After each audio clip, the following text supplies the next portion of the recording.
સુરતની કરીશું। કુલપતિની કારની સામે દારૂની બોટલ ફેંકવાનો મામલો સામે આવ્યો છે। યુનિવર્સિટીએ વેસુ પોલીસ સ્ટેશનમાં અંગેની અરજી કરી છે। જર્નાલિઝમ ડિપાર્ટમેન્ટના વિજય કટારિયાએ આ ફેંકી હતી બોટલ। કારોબારીમાં મહત્વનું પદ ન મળતા રોષે ભરાયો હતો વિજય। યુનિવર્સિટીમાં કાર્યક્રમ દરમિયાન આ કારસ્તાન કર્યું હતું। વિજય કેમ્પસમાં દારૂની બોટલો ભરેલા થેલા સાથે દેખાયો હતો। યુનિવર્સિટીએ પ્રતિષ્ઠાને નુકસાન પહોંચાડવા મુદ્દે અરજી કરી છે।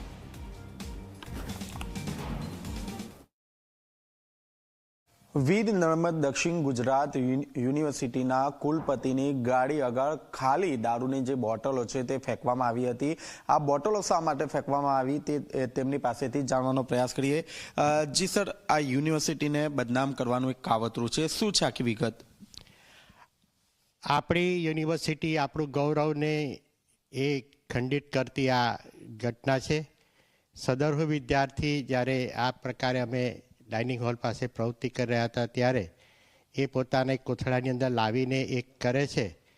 આ બાબતે અમે પોલીસ ફરિયાદ પણ કરી છે કે આ ક્યાંથી આ નશાકારક દ્રવ્યોની બોટલો લાવ્યા છે, અને સાથે સાથે એ પોલીસને અમે એ પણ જણાવી રહ્યા છે કે છેલ્લા 24 કલાકની અંદર સદરહુ વિદ્યાર્થીએ આ પ્રકારની પ્રવૃત્તિ કરવા પાછળ કોનું આયોજન છે એની પણ અમે તપાસ કરવાની માગણી કરી રહ્યા છીએ।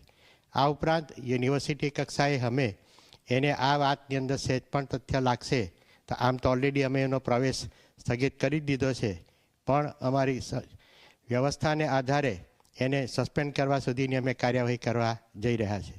સર, આ વિદ્યાર્થી કોણ છે, ક્યાં અભ્યાસ કરી રહ્યો હતો અને આવું શા માટે કર્યું? આ સદરહુ વિદ્યાર્થી જે છે એ માસ કોમ્યુનિકેશન એટલે કે પીજી ડિપ્લોમા ઇન જર્નાલિઝમના એ બીજા સેમિસ્ટરમાં અભ્યાસ કરી રહ્યો છે, અને આ વિદ્યાર્થીએ આ પ્રકારનું કૃત્ય કયા માટે કર્યું એ જ તપાસનો વિષય છે, અને એને માટે જ અમે પોલીસ ફરિયાદ કરી છે। સર, વિદ્યાર્થીનું નામ શું છે અને આ દારૂની બોટલો ક્યાંથી લાવ્યો હતો, કઈ રીતે લાવવામાં આવી હતી યુનિવર્સિટીની અંદર? એ વિદ્યાર્થીનું નામ જે છે એ વિજય છે, અને એ વિદ્યાર્થી એ પોતાની જે બાઇક જે છે ટુ વ્હીલર તેની પર લઈને એ ત્યાં એટલા અમારી પાસે ફૂટેજ હતા કે એ ત્યાં અમે જ્યાં જગ્યા પર ભોજન કરતા હતા ત્યાં ગાડી પાસે આડે આવીને ફેંકી હતી। સર, યુનિવર્સિટી દ્વારા કોઈ પોલીસ ફરિયાદ કરવામાં આવશે? યુનિવર્સિટી દ્વારા ઓલરેડી ફરિયાદ કરી દેવામાં આવી છે, અને ઉમરા પોલીસ સ્ટેશન એની આગળની કાર્યવાહી કરી રહી છે। સર, આવું કરવાનું કારણ શું હોઈ શકે? આ એની ઉંમર છે, અને હવે નવી પેઢીની અંદર પોતાનું નામને આગળ લઈ જવા માટે એ હંમેશા યુનિવર્સિટીની પ્રતિષ્ઠાને કલંકરૂપ ઘટનાઓમાંથી જ એ લોકોનું નામ આગળ વધતું હોય છે। એવા પ્રકારની જે માનસિકતા વધતી જાય છે એમાંથી જ આવા પ્રકારના વિદ્યાર્થીઓ આવા પ્રકારની પ્રવૃત્તિ કરવા માટે પ્રેરાતા હોય છે।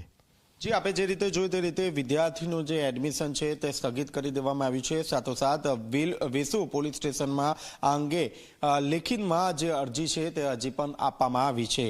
કેમેરામેન વિજય બેસાણ સાથે ચેતન પટેલ, ઝી મીડિયા, સુરત। તો વડોદરામાં